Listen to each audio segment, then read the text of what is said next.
기도하겠습니다. 하나님 아버지, 우리 하나님께서 자칫 너무나 밝은 빛 가운데서 묻혀 있을 만한 또 다른 빛 여호수아 잊지 말고 반드시 그를 눈여겨보라고 오늘 우리에게 여호수아 말씀을 주셨습니다. 또한 그를 통해서 예수 그리스도를 만나라고 이 말씀을 주셨습니다. 그리고 예수 그리스도를 따르는 백성의 삶을 보고 배우라고, 나 자신을 보라고 우리 하나님께서 말씀을 주셨습니다. 이제 마태복음 듣고 예수 그리스도의 제자요 증인으로 살아갈 우리가 여호수아서를 통하여 그보다 훨씬 앞선 세대에 진실로 하나님의 백성으로서 주의 말씀의 증거자로서 제사장 나라로서 살았던 한 사람과 한 나라를 보고자 합니다. 주 하나님 우리에게 보여주시옵고 이 사람들 통하여 하나님이 행하시는 일 또한 보게 하여 주시옵소서. 우리 주 예수 그리스도의 이름으로 기도하옵나이다. 아멘. 여호수아서니까요. 여호수아라는 이름부터 한번 우리가 보도록 하겠습니다. 여호수아, 여호와께서 우리를 구원하신다는 말인데요. 우리가 아는 예수님이 예슈아라 그러잖아요. 예슈아의 원래 히브리 이름이 여호수아입니다. 헬라식으로 발음하면 예슈아고 히브리로 하면 여호수아입니다. 그러니까 우리가 지금 읽은 여호수아하고 우리가 신약에서 만났던 예수님하고 같은 이름입니다. 그러면 말하자면 무슨 말이냐면 여호수아는 예수님 이야기다 이런 말입니다. 발음이 달라서 그렇지 같은 말이라고요. 다시 한번요. 이것이 너무너무 중요합니다. 우리는 히브리 성경 신약성에서 예수라고 됐는데 이거는 우리말로 번역할 때 예수라 버린 거고, 당대 헬라 말을 쓰는 사람은 예수님을 부를 때 예슈아 이렇게 불렀습니다. 예슈아. 그러면 헬라 사람들이 예슈아라는 이름은 안 쓰거든요. 히브리 말을 자기들 발음으로 헬라 발음으로 부른 겁니다. 그럼 본래 히브리 발음은 뭐냐면 뭐라고요? 여호수아라고요. 예를 들어서 우리가 뭐라고 해요? 마리아라 그러죠. 마리아의 히브리 이름이 뭔지 아십니까? 미리암입니다. 왜 신약성경이 마리아가 이렇게 많은지 아시겠죠? 미리암 이름 본딴 겁니다. 전부 다. 미리암 본딴 것이 헬라식으로 발음하면 마리아입니다. 뭐 마리안느라고도 하고 뭐 마리암네, 미리암네 뭐 여러 발음들이 있는데 우리 번역이 이렇게 된 겁니다. 자, 그러니까 유다 사람들이 유다 자기 조상들을 계속 유다 하고 신약에 보면 유다 많이 나오죠. 요셉 본다고 요셉 많이 나오죠. 똑같습니다. 여호수아 이름 따서 여호수아 예수라는 사람이 꽤 많았어요. 여호수아를 부르는 사람이 꽤 많았다. 그 중에 나사렛 예수, 바로 그분 그리스도. 많은 마리아가 있었죠. 우리가 뭐 그거는 너무나 잘 압니다. 예수님 십자가 앞에 마리아가 몇 명이에요 도대체. 그렇죠? 왜 그렇게 많은 이름을 지었다고요? 출애굽했을 때 미리암이 속옷집에 춤췄단 말이에요. 말하자면 이스라엘 역사적으로 볼 때 이 구원을 얻은 백성을 이끌고 하나님 앞에 찬송으로 영광 돌렸던 위대한 여인이 미리암이란 말이에요. 그래서 그 이름을 본딴 거예요. 어떤 의미에서는 구원해 달라는 뜻이기도 하겠죠. 하나님이 구원하실 때의 여자였으니 그 여성 지도자였으니까. 자, 그러면 이 책이 누구 책이라고요? 여호수아 책이라고요. 우리가 익숙한 발음을 하면 예수님 이야기라고. 예수님 이야기. 너무 이름이 같은데 너무 그 많은 연결점을 짓는 거 아닌가요? 그렇잖아요. 봐보세요 여러분. 6월절에서 우리가 출애굽을 했죠. 어디 가려고 출애굽했어요? 가나안 가려고. 그렇죠. 가나안 가려고 했는데 잘 보세요. 가나안 가려고 했는데 하나님이 가나안 안식의 땅에 들어갈 사람들 위해서 뭘 줬어요? 율법을 줬죠. 가서 지키라고 율법을 줬는데 율법을 받은 사람이 누굽니까? 모세입니다. 그렇죠? 모세의 그 다음 주자가 누굽니까? 여호수아입니다. 가나안 땅으로 누가 데려갑니까? 모세가 데려갑니까? 여호수아가 데려가죠. 맞지요?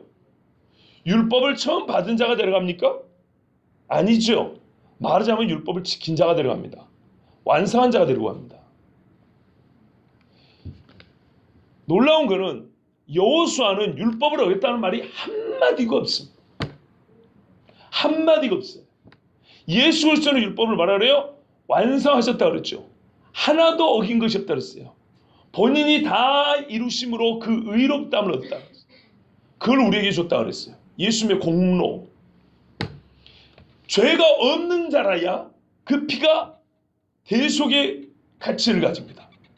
그럼 죄가 있다 없다를 뭘로 판단합니까? 율법으로 깨달음이라. 예수님의 죄가 있다 없다는 누가 먼저 판단해요? 유대인들이. 우리가 마태복음에서 들었죠. 예수님은 니산월 10일 6월절 4일 전에 입성을 합니다. 그 4일 전에 대제사장은 베들레헴에서부터 6월절 양을 끌고 입성을 합니다. 같은 날입니다. 그게 예루살렘 북쪽에 있는 양의 문입니다. 대제사장이 이쪽으로 양을 끌고 들어가는데 예수님은 그렇게 안 들어갔습니다. 일반 백성들이 들어가는 길로 노새 타고 마문이라고 하는 동쪽 문으로 들어갔습니다. 그런데 시편 찬수에 보면은 해가 뜨는 곳에서부터 문이 열려서 왕이 온다. 에돔 지역. 에돔 지역은 지금 요르단 쪽입니다. 동쪽입니다. 이쪽에서부터 너희 왕이 들어온다 이렇게 되어 있습니다. 그래서 그 왕이 들어올 때 원래 북쪽에서 베들레헴에서부터 들어오는 양을 끌고 오죠. 거기서 부른 게 뭐냐면 시편 노래입니다. 113편부터 118편까지인가 정확히는 모르겠는데요. 하여튼 이 성전에 올라간 노래하는데 이게 양을 구원을 기다리면서 메시아를 노래하는 겁니다. 그게 맨 마지막 거 118편입니다. 118편에 호산나 다시 이게 나오는 겁니다. 그러니까 그들이 노래를 부르는데 누가 왔어요 진짜로? 진짜로 주의 이름 여호와의 이름으로 오신 이가 여기 온 거예요. 스갈랴스에 노새 타고 온 거예요 지금. 그러니까 자기 눈이 깜짝 놀래가지고 그래서 불렀던 거예요. 가서 뭐 했어요? 나흘 동안 흠이 없는가 검사를 해봅니다. 마태복음 강의 때 들으셨죠? 왜 예수님이 대제사장한테 2번씩이나 끌려다니고 빌라도에 끌려다니고 거짓 증인 들어왔고 아무리 흠을 잡으려도 흠이 나왔어요 안 나왔어요? 안 나왔죠. 이것이 바로 6월절 어린 양의 검사 기간입니다. 이 기간이. 예수님은 그거를 정확하게 다 검사를 받으시고 흠이 없는 세례 요한이 처음 말했던 보라 세상 죄를 지고 가는 하나님의 어린 양이로다. 자기 죄 아닙니다. 이거를 검수를 받은 것입니다. 율법을 하나도 어기지 않았습니다. 흠이 없다. 이렇게 인정을 받은 하나님의 어린 양이었습니다. 그런데 여호수아는요. 모세가 실수한 것조차도 실수하지 않습니다. 어떤 분이 이렇게 말하더라고요. 세상에 가장 융통성 없는 사람이다. 여호수아서를 읽어보면 성경에 나온 위대한 인물들 있죠. 봐보세요 여러분. 여호수아 전에 기라성 같은 신앙의 인물들이 최소한 몇 명이나 할까요? 상당히 많지만 우리가 잘 아는 이름만 해도 5명이 넘어요. 아담 뭔 죄지은지 아시죠? 그 다음 유명한 분이 누구예요? 노아 뭔 실수했는지 아시죠? 그 다음 유명한 분이 누구예요? 아브라함 뭔 죄지은지 아시죠? 그 다음에 누구예요? 유명한 사람 모세. 뭐 요셉도 있지만 요셉도 허물이 있었죠. 꿈자랑했죠. 참 어린 나이니까 이해하지만 하여튼 이거는 뭐 그렇게 잘한 건 아니에요. 그 중간에 뭐 또 누가 있어요? 뭐 야곱도 있고 가장 앞에는 누가 있어요? 모세 있죠. 가장이 난다. 바로 이 앞에 모세까지 있죠. 지금까지 여호수아 앞에 나온 신앙의 인물들 중에 우리가 기억할 만한 이름들 중에 죄와 허물이 없었던 사람이 누가 있어요? 그렇죠. 그런데 우리가 생각하기에는 여호수아보다는 그 사람들을 훨씬 더 많이 기억을 해요. 훨씬 더 많이 인용하고 훨씬 더 많이 위대하다고 생각해요. 그들의 그늘에 가려서 실제로 하나님이 약속한 건 뭐냐면 방주에서 살려준 것도 안식을 위함이고 아브라함을 택한 것도 그 땅에 들어가기 위함이고 그렇죠? 모세의 율법을 줬던 그 땅의 백성을 만들어 하는데 정작 그 땅으로 인도한 여호수아에 대해서는 우리가 별로 몰라요. 기껏해야 리더십 강의할 때 여호수아의 탁월한 리더십 전쟁에 승리하고 강하고 담대하십시오. 청년들이여 강하고 담대하라. 우리는 여호수아 공동체 뭐 이럴 때만 여호수아 외치지. 이 위대한 인물들조차도 하나님의 말씀을 온전히 순종하지 못해서 흠과 티가 있고 많은 사람을 시험에 빠지게 한 적이 있었어요. 그럼에도 불구하고 하나님은 그들을 쓰셨는데 여호수아라는 사람은 그들의 그늘에 가려서 잘 알려지지 아니하고 그들보다 유명하지 아니하고 우리가 기껏해야 리더십 강의를 할 때 이렇게 들먹이는 이름 정도 뭔가 좀 기운이 필요할 때 막 힘을 얻고 싶을 때 막 여호수아처럼 여호수 이럴 때만 여호수아하지. 일상생활에 여호수아 같은 신앙생활 하는 사람은 거의 찾아보기 힘든. 사실은 여호수아처럼 신앙생활하면 보통 힘든 게 아니니까 그건 다 집어치우고 정말 어려운 위기나 당하면 하나님이 여호수아처럼 강하고 담대함을 주세요. 뭐 꼭 그거 하나 오늘 읽은 이거 1장 요거 하나 이거나 붙들려고 여호수아 하는데요. 이건 완전히 틀린 겁니다. 왜냐하면 그 유명한 신앙인들보다 여호수아는 훨씬 더 온전했어요. 이 사람은 실수하고 범한 죄가 성경에 하나도 기록되어 있잖아요. 말 그대로 예수님은 우리에게 범한 죄가 없습니다. 그는 죄가 없으셨으나 우리 죄를 지고 친히 죄인이 되셨다 그랬어요. 우리가 구약에서 예표를 본다 그랬습니다. 그림자를 본다 그럽니다. 율법에 완전하여 흠과 틱이 없어 하나님 앞에 완전히 순종하여 그 자기 의로움으로 자기 백성을 안식으로 인도한 이를 예표한 예수님을 예표한 이는 말 그대로 예수입니다.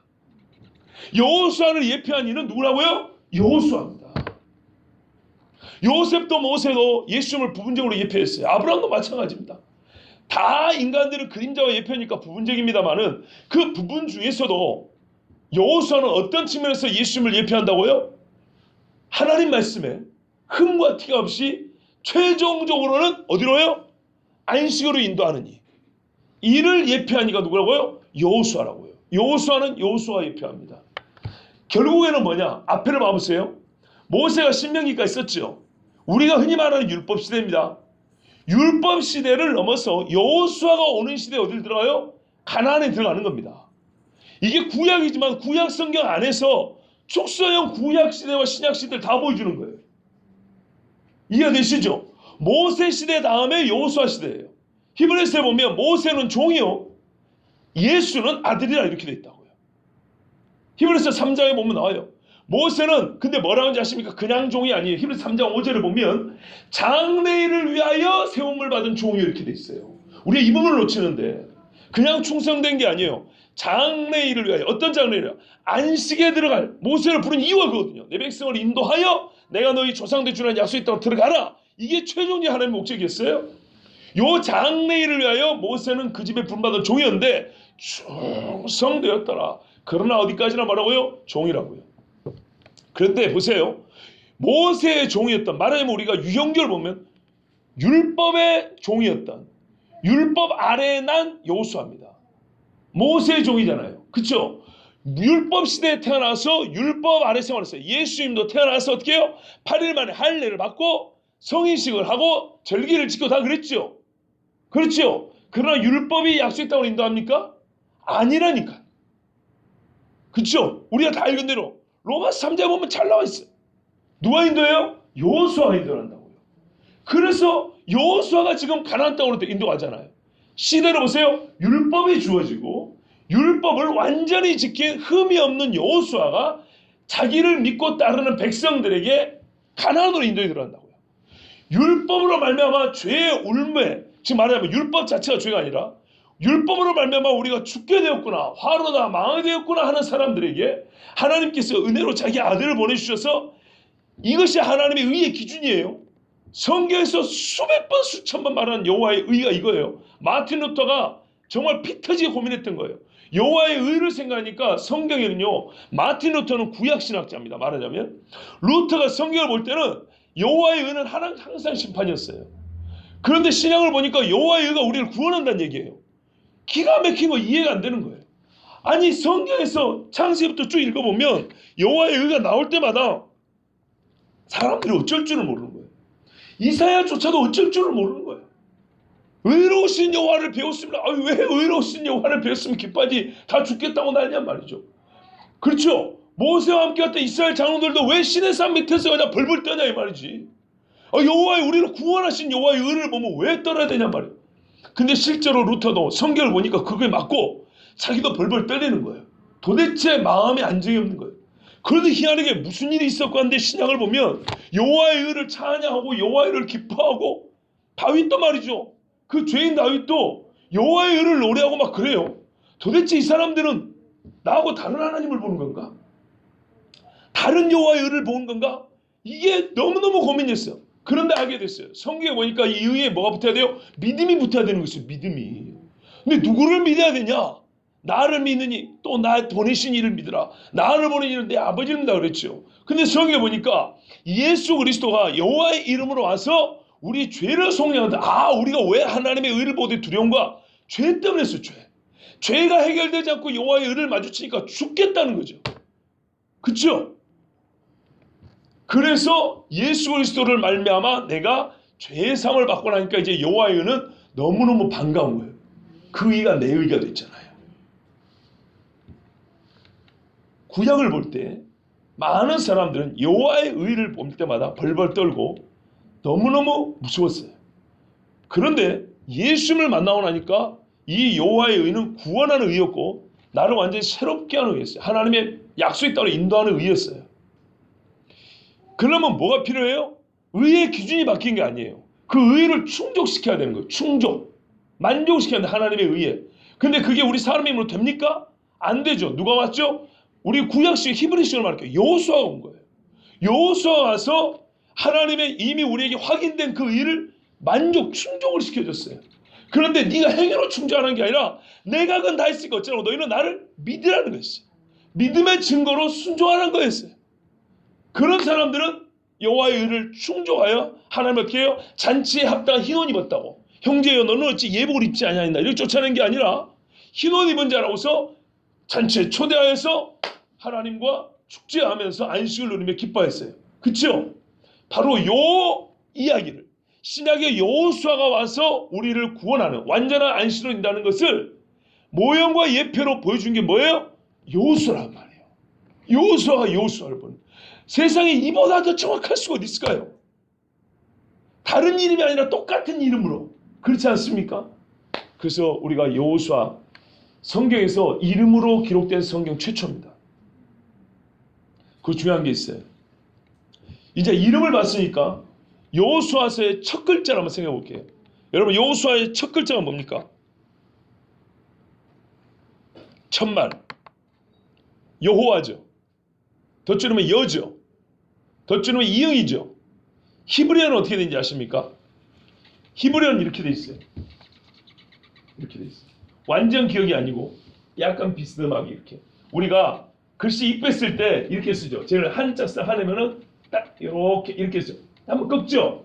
요거 파브라 그럽니다. 뜻이 뭐냐면 그리고입니다. 여호수아서는 그리고로 시작합니다. 이게 너무너무 중요한 이야기입니다. 그리고는요 앞에 이야기를 연속한다는 얘기입니다. 그렇죠? 그러면 여호수아 앞에 뭐가 있습니까? 신명기가 있습니다. 정말 놀랍습니다. 이거를 알면은 여호수아가 어떤 위치, 어떤 역할을 하는지 알 수가 있습니다. 창세기는 뭘로 시작하냐? 브레시트 시작합니다. 태초에. 근데 이 부가 뭐라고요? 저번에 수련에서 듣죠? 집이라고요. 그래서 창조는 하나님의 집 짓기라고 그랬다고요. 하나님의 집에 자기 백성을 그 집으로 초대하는 얘기란 말이에요. 이게 성경이에요. 근데 그 다음에 말입니다. 출애굽기는 뭘로 시작하는지 아십니까? 역시 아까 그 바보 그리고로 시작합니다. 그리고로 시작하면 뭐냐면은 이름 쉔으로 시작합니다. 쉔. 이름들 이렇게 시작합니다. 봐보세요. 하나님이 집을 짓고 그 집에 부르는 사람들 이야기예요. 이게 출애굽기입니다. 레위기도 브로 바브로 시작합니다. 그리고로 시작합니다. 아직 안 끝났어요. 민수기도 바브로 시작합니다. 그리고로 갑니다. 이게 창세기에서 하나님이 태초에 천지를 창조하시니라 그리고 이렇게 나오는 거예요. 그런데 놀라운 것은 신명기는 그리고로 시작하지 않습니다. 신명기는 별도로 시작합니다. 여기서 좀 이상하시죠? 봐보세요. 모세가 5권을 썼잖아요. 모세오경이라고 그러잖아요. 그러면은 창조부터 가나안 땅 들어가기 전까지 그리고로 하면은 딱 좋잖아요. 뭔지는 잘 몰라도 깔끔하잖아요. 그죠? 근데 왜 5경 중에 마지막 신명기에 가가지고 그리고를 안 하고 끊어서 새로 시작한다는 거죠. 신명기에 볼 뜻이 뭐라고요? 두 말씀이라고요. 두 말씀. 신명기 본래 뜻이 두 번째 설교, 두 말씀이라는 얘기예요. 봐보세요. 첫 번째 하신 말씀이 민수기까지 주어졌어요. 아시겠죠? 신명기는 그거를 이어간 게 아니고 그 말씀을 반복한 거예요. 아시겠습니까? 반복한 거기 때문에 이어서 연속하는 게 아니고 아까 했던 이야기를 한 번 더 하는 거예요. 그러니까 계속 연결이 돼야 그리고를 할 건데 앞에 했던 이야기를 반복하는 거기 때문에 그리고를 하지 않았어요. 그런데 재밌는 건 뭐냐면, 그러면 잘 보세요. 모세오경 중에 4개가 있죠. 창세기, 출애굽기, 레위기, 민수기까지 있죠. 민수기하고 여기서 모세오경, 여기가 신명기예요. 신명기까지가 모세가 쓴 건데 네 번째 성경에서 그리고가 아닌 새로 시작한다 그랬죠. 새로 시작하고 여호수아가 그리고로 연결되죠. 그럼 보세요. 4개의 모세오경과 5번째 신명기가 가운데 끼어 있고 그 다음에 여호수아가 그리고로 연결되죠. 그러면 신명기는 이쪽에도 들어가고 이쪽에도 들어간다는 얘기입니다. 무슨 말이에요? 신명기는 언약이기도 하고 첫 번째 하나님 말씀이기도 하고 어떻게 해요? 이 말씀을 실제로 이제 어떻게 해요? 완전히 광야를 떠난 사람들이 신명기도 주셨어요. 광야 끝날 때 줬죠. 그렇죠. 죄와 허물에서 끝난 사람들이 진짜로 이제 하나님의 사람으로 진짜 살아가는 그때부터 다시 들으라 이 말이에요. 이해되시죠? 다시 들을 필요가 있어요. 우리가 예수 믿을 때 솔직히 말하면 죄를 벗어날 때 말씀 듣지만 자락할 때마다 말씀을 드려야 돼요. 그게 신명기 두 번째 줬어요. 그리고 이 다시 들어서 이제 광야를 마치고 가나안 땅에서 진격하는 사람들, 싸우고 승리하는 사람, 이제 죄만 벗어나는 게 아니라 이제는 싸우고 승리해야 되는 그리스도인들에게 말씀을 줬고 이 말씀을 받은 자들이 어떻게 해요? 계속 살아가서 끝내 안식까지 들어간 이야기. 이게 어디서부터 어디까지예요? 신명기부터 열왕기하까지 갑니다. 가나안의 이야기입니다. 열왕기하까지가. 아시겠죠? 요까지입니다. 그러네 예표로 하는 것은 완성이 아니라는 것입니다. 부분입니다. 그러니까 가나안 땅에 들어가도 어떻게 돼요? 이 사람들이 나중에는 멸망을 당하죠. 그렇죠? 멸망을 당하지만 우리가 이 가나안 땅에 들어가는 것까지 말씀을 지켰으면 멸망 당해요? 안 당해요? 안 당하죠. 예루살렘 무너질까요? 안 무너질까요? 안 무너지죠. 계속 갔죠. 그러니까 우리는 이 말씀을 듣고 순종하는 자의 안식에 들어가는 자의 모형을 보고 있는 것입니다. 뒤에까지 가서 또 뭐 불순하고 이거 배우라는 얘기는 아니에요. 그렇게 볼 때 여호수아서는 진짜 우리 여호수아를 보여주시고 여호수아이신 예수님을 따라가는 이제는 광야를 마치고 죄와 허물을 그치고 그리스도의 제자로서 그 말씀을 순종하여 세상과 싸워 우리 에베소서 말씀드린 것처럼 그 끝날에 안식을 얻게 하여 승리하고 서기 위하여 그를 따라가는 자들에게 주시는 말씀이 뭐라고요? 여호수아라고요. 진짜 여호수아를 따라가서 안식에 들어갈 자들이 읽어야 될 말씀이에요. 그런데 우리가 이 말씀을 얼마나 무시하는가 말이죠. 근데 어디서부터 왔다고 얘기해요? 신명기요. 신명기. 잘 기억하세요. 신명기라고요. 그래서 우리가 잘 아시는 대로 하나님께서 여호수아에 나타나가지고 형통한다. 평탄할 거다. 네가 이길 거다 할 때 하나님이 계속 반복한 게 뭐예요? 두 가지입니다. 하나는 강호담대하랍니다. 또 하나는 뭐예요? 내가 모세에게 명한 이 모든 율법책을 어떻게 나오요? 좌우나 우우나 치우치지 말고 다 지켜야하는 겁니다. 그러니까 신명기에 이어지는 것입니다. 이 말은 또 이렇습니다. 모세가 죽은 다음에 여호수아로 바로 이어집니다. 공백기가 없습니다. 아시겠죠? 소위 세상 사람들은 구약시대와 예수님 시대의 중간기라고 해가지고 400년 여전히 이야기를 하지만은 신앙적 차원에서 공백기라는 건 없는 것입니다. 하나님의 약속이 뭐 깜깜하고 암흑기가 있고 약속이 보이지 않냐 이런 건 없습니다. 분명히 말합니다. 모세가 죽기 전에 여호수아에게 안수를 했고요. 모세가 죽은 다음에 30일 애곡을 합니다. 이걸 왜 그렇습니까? 단순한 풍습이 아닙니다. 모세를 기억할 수 있는 시간입니다. 그리고 이스라엘 사람들이 여러분 솔직히 그렇잖아요. 속세인 사람 죽고 나면 미안합니까? 안 미안합니까? 미안하죠? 제가 가끔 이런 소리 합니다.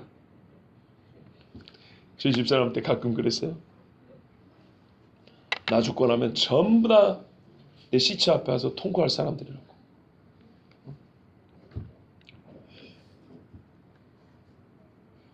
그냥 저 혼잣말입니다. 뭐 다 해버렸으니까 혼잣말은 아니네요.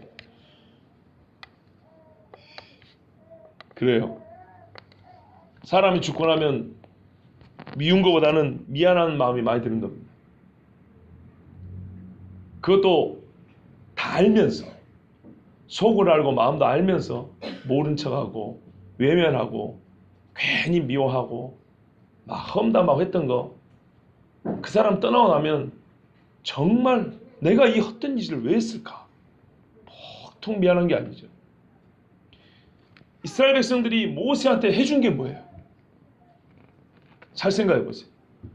모세가 뭐 때문에 그 고생을 했습니까? 모세가 뭐 때문에 애굽의 왕자에서, 왕자의 자리에서 나와가지고 살인자가 되고 그 고생을 했습니까? 근데 이스라엘 사람들은 모세를 원망하기를 얼마나 많이 했습니까? 40년 내내. 하나님께서 이 30알 애고가는 시간을 공식적으로 정해주고 그때는 가만두셨습니다. 이스라엘 사람들이 충분히 자기들 돌아보고 말하자면 회개할 수 있는 시간이었습니다. 그리고 하나님이 여호수아를 부릅니다. 안수는 이미 그 전에 했고요. 이제 다시 걸어가라 한 이야기를 그 30일이 지난 다음에 주신 것입니다. 자, 오늘 그 여호수아의 첫 부분을 우리 함께 보도록 하겠습니다. 이미 첫 글자는 맞습니다. 그리고로 시작한다고요. 신명기 말씀 받았습니다. 모세를 통하여 가나안에 들어갈 백성들이 들어야 될 말씀을 모세의 인생 마지막에 들었습니다. 이제 들었다면 어떻게 할 것이냐? 누구부터요? 지도자인 여호수아 너부터. 어떻게 할 것이냐? 어떻게 해야 가나안에 들어갈 것이고 어떻게 해야 가나안에 인도할 것이냐? 이 이야기입니다. 여호와의 종 모세가 죽은 후에 모세는 죽었습니다. 모세는 사람은 없지만 하나님이 이어서 하신 말씀 보면 모세를 통하여 주신 약속은 여전합니다. 그렇죠. 뭐라 그래요? 내가 모세에게 준 말씀을, 내가 모세에게 명한 것을, 이렇게 말하죠. 모세는 죽었지만 세상 사람과 달리 모세가 하나님의 말씀을 전한 것은 유효합니다. 하나님께서 모세의 수종자 눈의 아들 여호수아를 불렀습니다. 모세가 죽은 후에 여호수아를 불렀어요. 여호수아를 왜 불렀을까요? 아까 우리가 드린 대로죠. 이 백성 인도해야 될 지도자로 세웠지요. 그래서 이에게 분부할 것이 있었고 격려할 것이 있었어요. 이 사람에게 부족한 것을 채워주실 것이 있었어요. 모세도 그랬거든요. 모세도 처음부터 훌륭한 사람이 아니었어요. 모세도 처음부터 갖춰진 게 아니었어요. 그런데 이때 당시 여호수아는 이미 신명기에 의하면 34장 8절 9절에 보면 모세가 눈의 아들 여호수아에게 안수하였으므로 그에게 지혜의 영이 충만하니 이스라엘 자손이 여호와께서 모세에게 명령하신 대로 여호수아의 말을 순종하였더라 그랬어요. 지혜의 영이 충만한 상태인데도 불구하고 여호수아는 뭔가가 부족했어요.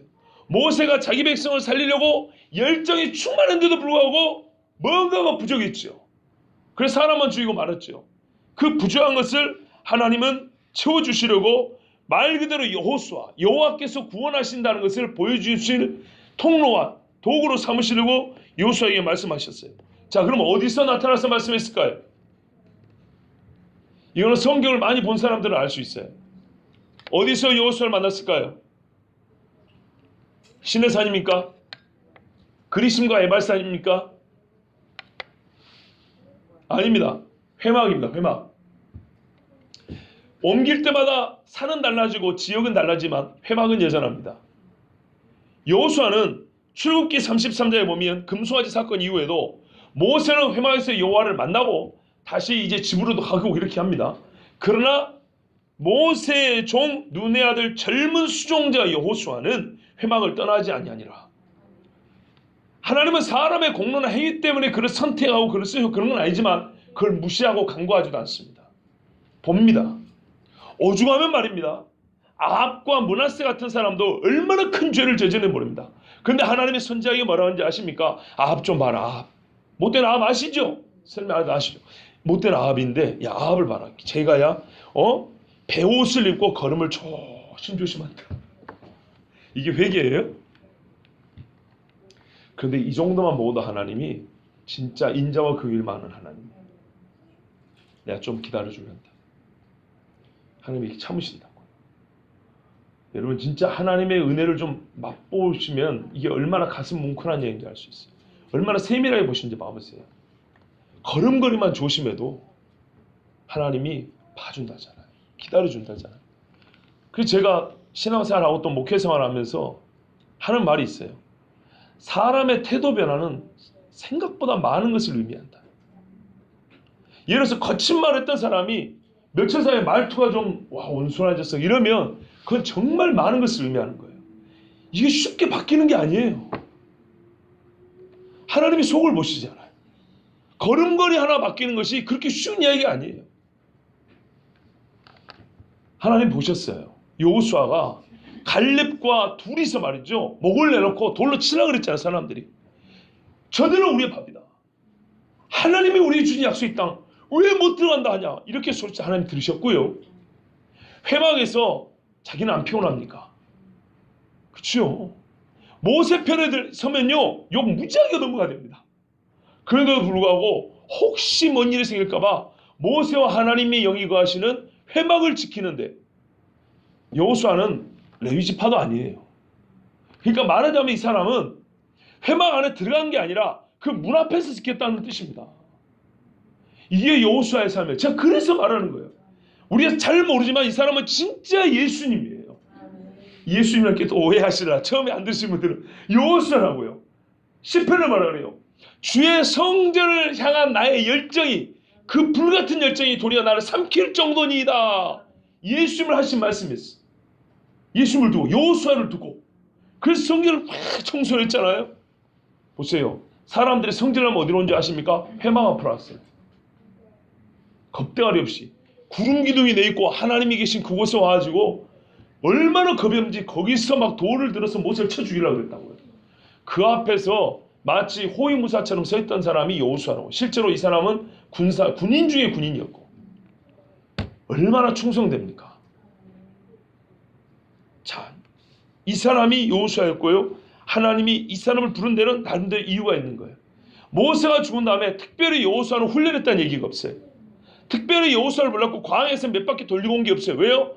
여호수아는 40년 동안에 모세 옆에 있으면서 가장 모세 닮은 사람이 되어버렸기 때문입니다. 모세의 율법을 그 누구보다 많이 들은 사람. 생각해보세요. 시내산에 올라다닐 때마다 따라다녔는데 출애굽기는 나옵니다. 모세가 가는 데마다 옆에 있었어요. 전쟁을 승리해봤어요. 그걸 어떻게 해요? 기도할 때 승리를 했다는 경험이 있는 사람이에요. 무엇이 우리를 살리고 무엇이 우리를 망하게 하는지를 봤어요. 왜? 자기 동기들 다 죽었어요. 정탐을 갔던 사람들은 용사 중에 용사란 말이죠. 이스라엘 12지파의 용사 10명이 젊어서 다 죽은 거예요. 광야에서. 다 자기 죄로 말미암아. 그러니까는 40년 살면서 모세 옆에 가장 옆에 있었고 모세를 가장 잘 알고 잘 배웠던 사람, 그리고 모세를 통하여 주신 여호와의 율법을 어떤 것은 제사장보다 더 깊게 알고 그 마음에 새겼던 사람이 누굴까요? 여호수아란 말이에요. 그러니까 이 사람을 하나님이 미리 준비하셔서 모세가 죽은 다음에 바로 연결을 시켰다고요. 틈이 생기면 안 돼요. 신앙에 틈이 생기면 안 돼요. 여러분 정말 조심해야 돼요. 저 역시도 젊은 청년 시절을 보냈지만 청년 때 말입니다. 잠깐 방황한다는 것이 이게 보통 무서운 이야기가 아니에요. 잠깐 1년? 이 1년 진짜 오래 갑니다.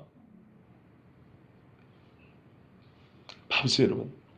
술을 안 먹던 사람이 술을 1년 먹잖아요. 그러면 1년 술 먹은 걸로 끝나는 게 아니에요.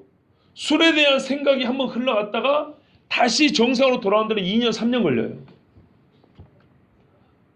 예.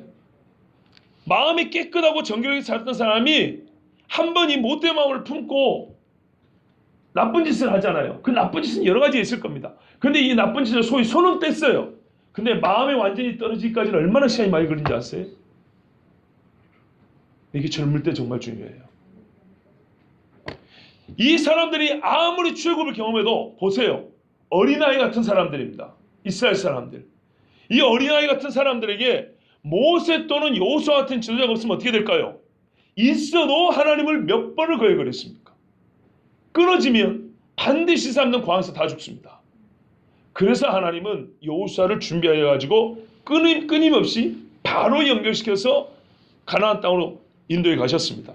그런데 아까 설교 서두에 말씀드렸죠. 여호수아의 삶을 보면 율법에 이만큼 철저하고 완전한 사람이 없는데, 그 말은 곧 어떤 뜻이라고요? 세상적으로 보면 이렇게 재미없는 사람이 없다고요. 이렇게 융통성 없는 사람이 없다고요. 이렇게 답답한 사람이 없어요. 왜요? 여러분, 100명이 도둑놈이고 한 사람이 정직한 사람은 한 사람이 재미없고 답답하지 않겠습니까? 그렇지 않겠어요?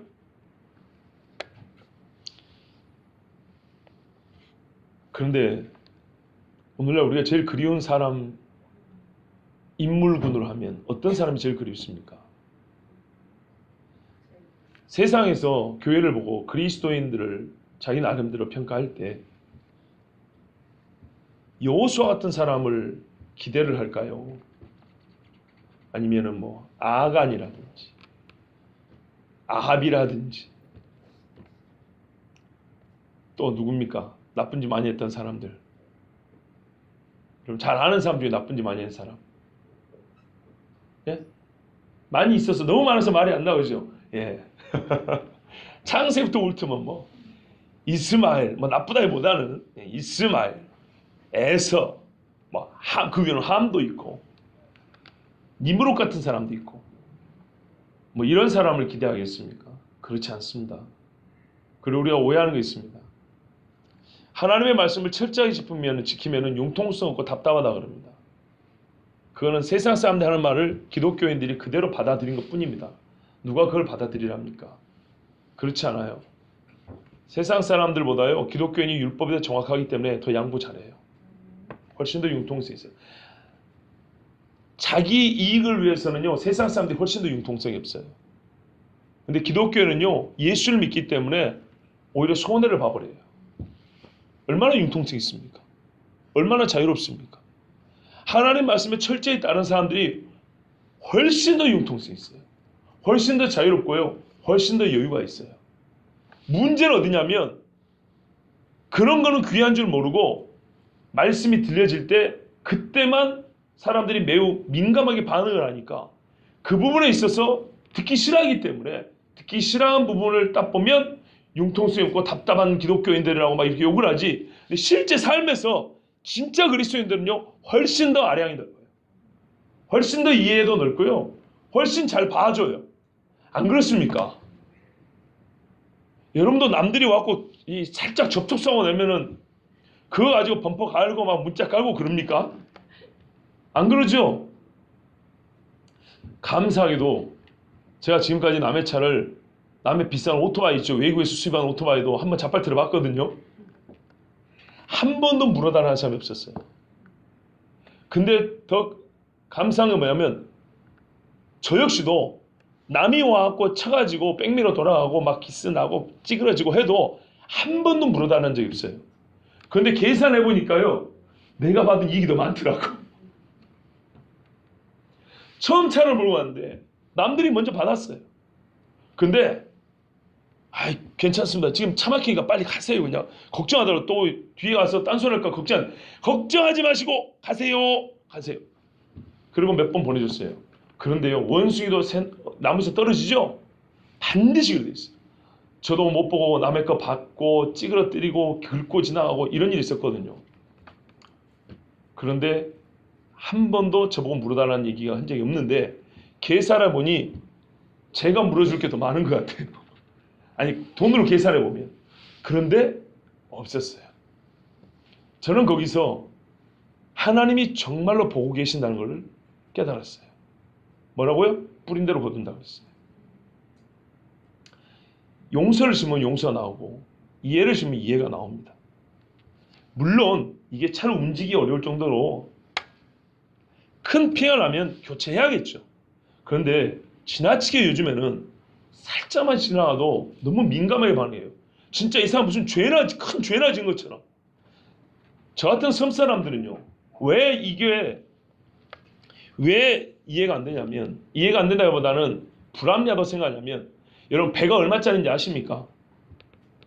섬에서 이 가난한 어부들이 타고 다니는 배가 몇 천만 원짜리인지 아십니까? 싼 것도 3천만 원입니다. 여러분, 우리 섬에 가서 타고 다니는 그 보트 조그마한 것들 있죠? 그 엔진 하나가 2천만 원, 3천만 원 그럽니다. 배꼽 가면 3천만 원, 4천만 원, 비싼 거 5천만 원, 6천만 원 그럽니다. 그 보트 한 척이. 이 보트들 타고 다니면서 남의 보트 부딪힐까요, 안 부딪힐까요? 깨질 정도 아니라 서로 이렇게 스쳐간다든지 대단을 살짝 부딪힌다든지 상처가 얼마나 많이 나는지 모릅니다. 그거 갖고 물어다니는 사람 없어요. 그런데 훨씬 싼 차 몰고 다니면서 살짝만 부딪히면 마치 이 실수한 운전자가 무슨 큰 죄나 진 것처럼 막 신경질 팍팍 내면서 신경질 내가 물어주니까 기선제압하려고. 그런데요, 예수 믿는 사람들은 그렇게까지 해서는 안 돼요. 무정하며 무자비하며 분을 품지 아야 원통함을 갖고 있다는 것이 말세의 징조라고 했어요. 사람들이라고 했어요. 그러지 마시고 정말 상해서 이게 고쳐야 할 정도 되면 정당히 받으면 됩니다. 그거는. 그런데 살짝 간 거 가지고 나도 분명히 그럴 것인데 그거 가지고 이참에 잘됐다. 이거는 도둑놈 심보지. 이건 신앙인이 아닙니다. 여러분 봐보세요. 예수 믿는 사람들은 융통성이 훨씬 있습니다. 더 넓습니다. 그런데 세상 사람들은 왜 아니라 그래요? 자기들이 잘못한 것을 말씀으로 지적할 때 답답하다 한다. 그거는 공의를 세우고 바르게 인도하는 것이지 융통성이 문제가 아니에요. 자기들이 잘못한 걸 고쳐야 된다고 말한 것이지 이게 원래 이렇게 해야 되는 것 중에서 약간 여유분이 더 있냐 없냐의 문제가 아니라고요. 잘못된 걸 고치라는 건데, 근데 이것을 잘못을 바르게 고치라는 것을 어떻게 해요? 정의를 바꿔버린다고요. 융통성의 문제로. 답답하다. 사람들이 말이 안 통해. 이런 식으로 바꿔버린다고요. 이런 말을 기독교인들이 그대로 들을 필요가 없다고요. 왜 그들의 패러다임, 그들의 틀 속에 우리가 들어가냐 이 말입니다. 마찬가지예요. 여호수아 같은 사람이 이런 인물군은 말이죠. 이 당시에 정말 답답하기 짝이 없는 사람이에요. 왜 그런지 아십니까? 애국으로 말할 것 같으면 한 나라입니다. 다민족이 있어도 국가는 하나입니다. 한 국가와 이스라엘 민족의 말하자면 1대1입니다. 가나안은 어떻게 해요? 수많은 민족이 수많은 나라 왕들을 가졌습니다. 31명의 왕이 있습니다. 이해되시죠? 훨씬 더 많은, 나라는 조그만한데, 크기는 조그만한데 훨씬 더 다양한 사상과 정치체제와 종교를 가지고 있고 생활 방식과 문화를 가지고 있습니다. 말하자면 이스라엘을 공격할 루트가 너무나 다양해졌어요. 정면 충돌했고 군사력으로만 제압하는 것이 아니라 사람의 생각을 홀리고 마음을 뺏을 수 있는 수단과 방법을 훨씬 더 많이 가지고 있고 그걸 오랫동안 해온 사람들이 가나안 사람들이에요. 실제로 이거를 못 이기고 이스라엘 사람들이 넘어갔지 않습니까? 이런 상황에서 필요한 게 뭘까요? 융통성입니까? 이런 상황에서 필요한 게 뭐예요? 서로 가가지고 그냥 뭐 그래 잘해보자 이것입니까? 이야 이스라엘 사람들 마음 넓은데 그래 한잔 이겁니까? 이게 아니라는 거예요. 여기서 조금만 틈을 내주면은 이스라엘 사람들은 완전하게 무너집니다. 그 수많은 동맹국들입니다. 그래서 이게 말세도 보여줍니다. 봐보세요. 서로 원수지고 살았던 것들이 이스라엘을 향하여서는 뭉치잖아요. 그렇죠? 이스라엘이 처음에 중앙으로 쳐들어갑니다. 중앙이 무너지고 나서 남쪽과 북쪽에 나눠진 가나안 사람들이 동맹을 맺습니다. 그래가지고 때로 몰려서 이스라엘을 치러 옵니다.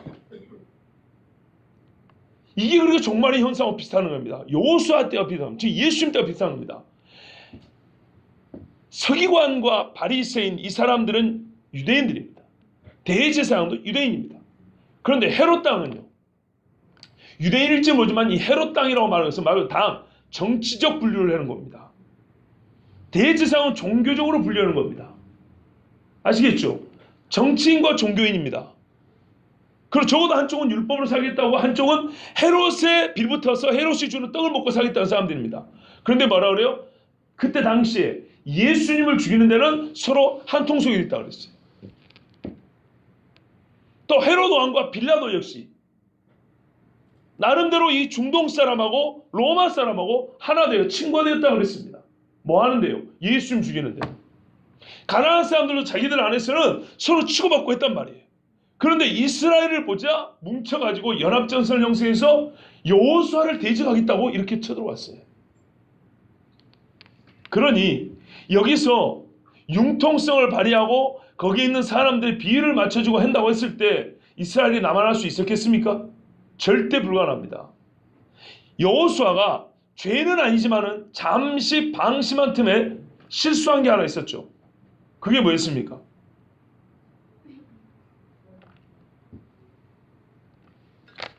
주여, 그게 뭐였을까요?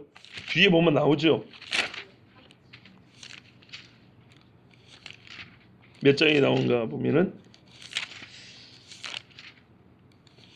9장 기브온 사람들, 그렇죠? 이 기브온 사람들이 저 멀리서 온 사람인 것처럼 해가지고 곰팡이 핀 떡 가지고 신발 떨어진 거, 옷 떨어진 거 신고 와가지고 꾀죄죄한 모습으로 우리가 여호수아 장군님의 명성을 듣고 저 멀리서 왔습니다. 우리는 가나안 사람 아닙니다 그랬죠. 그때 여호수아가 물어봤었어야 되는데 여호와께 묻지 아니하고 해가지고 어떻게 했어요? 화친을 맺었죠. 이 실수만 하더라도 이게 얼마나 큰 후환이 됐는지 모릅니다. 그런데 여기서 여호와의 말씀을, 야, 이럴 때는 여기는 가나니까 좀 그냥 어겨도 돼. 이거 뭐 괜찮아. 아, 시대가 달라졌잖아. 광야야, 우리끼리 있었을 때 이야기니까 지키고, 여기는 가나이잖아. 민족이 몇 개야 여기. 이 사람들하고 살려면 그거는 좀 나중에 지켜도 되고, 아이 그 정도는 안 지켜도 돼. 이렇게 했으면 어떻게 됐을 것 같습니까? 그러면 안 된다고 해도 어기고 어겨서 이 백성이 나중에는 쫓겨나기까지 했습니다. 지금 우리는 여호수아 같은 그런 사람, 그러니까 하나님의 말씀에 철저하게 순종하는 진짜 여호수아 같은 사람들을 하나님도 찾고 계시고, 깊은 영적 세계에서는 이 세상 사람들과 교인들, 예수 믿는 사람들에서는 여호수아 같은 사람을 바라보고 기다리고 있지 않겠습니까?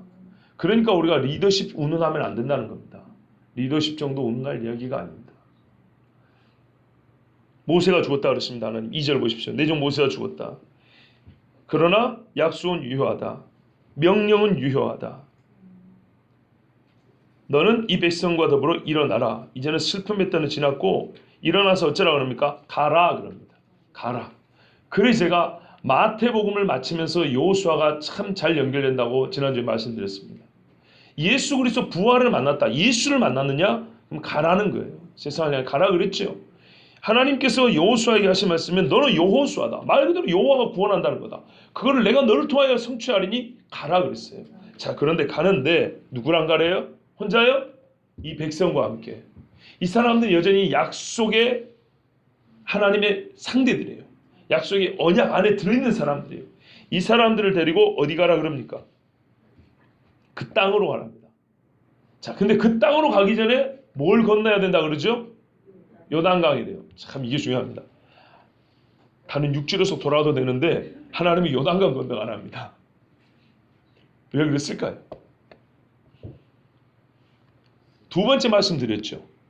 두 번째 말씀 들은 자들의 신앙을 스스로 확인해 보면서 여호수아뿐만 아니라 이 백성 전체에게 강하고 담대하여 하나님께서 이 약속을 이루신다는 증표를 주기 위해서 가라 그럽니다. 누가 먼저 간지 아십니까? 레위인들이 들어갑니다. 법궤를 들고 하나님의 말씀이 먼저 강물에 발을 댔습니다. 그러니까는 그 레위인들이 발을 댔습니다. 예전에는 하나님이 그냥 갈라주고 들어가라 그랬죠. 근데 지금은 너희가 그냥 들어가라 그럽니다. 들어가는 순간 강물이 멈춰섰다 이렇게 되어 있습니다. 이게 광야 2세대면서 동시에 가나안 1세대입니다.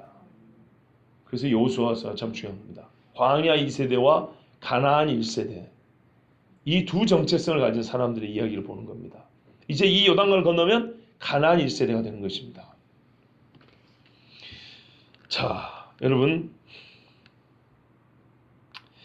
이 일은 모세도 하지 못했던 이야기입니다.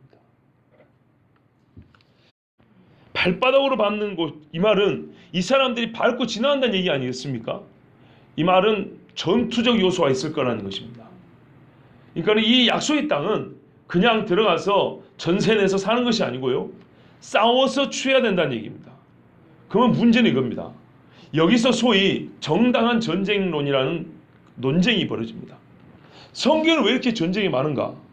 하나님은 왜 이스라엘 사람들을 전쟁을 시켜가지고 이 땅을 정복하라는 등 또 막 이 산지를 내게 주옵소서라는 이렇게 전투적 언어를 사용하셔가지고 이스라엘 사람들을 가나안에 들이셨는가? 하나님은 피를 좋아하시는 분인가? 피의 신인가? 여기서 더 나아가면 신약의 예수는 싸우라 소리 안 하던데 구약의 하나님과 신약의 예수는 다른인가? 이렇게 얘기를 합니다. 이거는 여호수아서만 보니까 그렇습니다. 다른 성경을 봐야 됩니다. 창세기에 하나님께서 아브라함에게 말씀하실 때 뭐라 그러냐면 내가 반드시 그 땅을 주리라 그랬어요. 그런데 아직 아니라 그랬습니다. 아모리 족속의 죄악이 관영치 아니하므로. 여러분 노아 당시에 하나님이 홍수를 쓸 때요 뭐라고 그 땅을 평가한지 아십니까? 사람이 생각이 어려서부터 악하고 폭행과 잠포 이 잔인한 행위들이 땅에 가득하였다 그랬어요. 그래서 심판한 겁니다. 하나님께서 가나안 땅을 보실 때 그냥 내 백성이 가서 살아준 게 아니라 그 땅의 심판과 동시에 내 백성을 거기다가 들이보내신 겁니다. 아모리 족속의 가나안 7족속 중에 대표적인 게 아모리 족속인데 가나안 이야기입니다. 아모리 족속의 죄악이 아직 관영치 아니하므로 가나안 땅에 가득하지 아니하여 멸할 때가 되지 아니하였으므로. 그리고 하나님이 얼마나 기다려줬을까요? 400년 이상 기다려줬습니다. 생각해보세요. 출애굽할 때까지 애굽에 거한 시간만 400년이잖아요. 그럼 아브라함 때부터 계산하면요 400년이 넘습니다. 400 몇십 년을 하나님 기다려준 겁니다. 누구를요? 아모리 족속 가나안 사람들에게. 그러면 이스라엘은 멸하지 않았습니까? 이스라엘 사람이라 하더라도 하나님의 말씀을 어기고 회개하지 않을 때는 이스라엘도 가차없이 하나님 멸했습니다. 똑같습니다. 공의로운 하나님입니다. 그런데 보고 싶은 것만 보니까 그래요. 이스라엘 사람들 하나님이 자기 백성이라고 데리고 가가지고 평화롭게 사는 사람들 다 죽여버렸다고. 그러면서 이제 교회를 욕하는 거거든요. 옛날에 십자가 들고 가서 아메리카든 인도든 어디든지 들어가서 총으로 다 쏴 죽여버리고 그 원주민들 사람 취급도 하지 않고 하나님의 형상이라는 거 인정하지도 않냐고 원숭이처럼. 여러분 그거 아세요? 근대 말입니다. 영국의 동물원에 인간을 최상차례 가둬놓고 구경거리로 만들었다는 거 아십니까? 문명국인 영국에 산 짓입니다. 기독교 국가인 영국에서요. 동물원에 사람을 가져놨어요. 흑인 하나 집어넣고 보라고. 거기다 다른 이름 붙여놓고 영락없는 사람인데 선교대국이었던 19세기까지만 세계 선교를 주름잡았던 영국에서 하던 짓이에요. 이게. 그러니 세상에서 어떻게 했어요? 이 그리스도인들의 정복이라는 말, 여호수아에서 나온 하나님은 승리하신다는 승리의 하나님이라는 말을 들을 때 떠오르는 게 뭘까요? 바로 이 못된 그리스도인들의 지난 역사, 그들의 잘못된 행위들을 떠올리는 겁니다. 왜 지금 이스라엘 사람들이 예수님을 즉 여호수아 부르면서도 여호수아를 안 믿는지 아십니까? 신학적인 이유도 있습니다. 자기들이 오해에 근거한 겁니다. 율법에 따르면 예수, 그리스도는 메시아는요 판단할 수 있는 기준이 한 13가지 있어요. 이 13가지 기준을 충족하면 그리스도라고 증거를 얻게 돼 있어요. 근데 그들이 볼 때는 2000년 전에 왔던 예수님은 증거에 그 하나님의 말씀 기준에 부합하지 않는다는 거예요. 근데 문제는 뭘까요? 하나님 말씀에서 13가지 기준을 찾아냈는데 해석이 문제죠. 바리새인들은 항상 잘못 해석했죠. 그래서 소위 정치적 메시아가 나온 거예요. 로마를 뒤집어 엎는 메시아. 이거를 그 기준에 넣어놨어요. 예를 들면 이런 것들을 몇 개 넣어놨어요. 그러니까 예수님은 안 맞는 거예요. 그런데 그보다 더 심각한 문제는 뭐냐면 예수를 믿는다는 기독교인들의 자태가 문제였어요. 예수 믿는다는 그리스도인들이 유대인들 죽이기를 세상 어떤 종교인들보다 앞장섰어요. 이슬람은 어쩌면 최근 이야기고요. 이슬람 전에 유대인들을 가장 많이 핍박한 사람은 기독교인입니다. 중세까지만 하더라도. 여러분 히틀러가 유대인들 죽일 때 누구 말을 따랐다고요? 뉘른베르크 전범 재판이 있었어요. 2차 대전 전범들 재판하는데 독일 사람들 데려와 재판했거든요. 그때 히틀러의 부하들이 뭐라고 말했냐면 우리는 잘못이 없다 그랬어요. 우리는 루터 선생님이 가르쳐준 대로 한 것밖에 없다. 루터가 그렇게 말했거든요. 유대인들에게 복음을 전하는데 유대인들이 잘 안 받으니까 나중에 저것들은 개 돼지처럼 취급을 하고 직업도 조선 안 되고 재산도 다 뺏어버려야 되고 죽여야 된다고. 그러니까 종교개혁자들이 다 옳은 게 아니란 말이에요. 그 루터교를 따른다고 구원 얻는 게 아니고 칼빈교를 따른다고 구원 얻는 게 아니란 말이에요.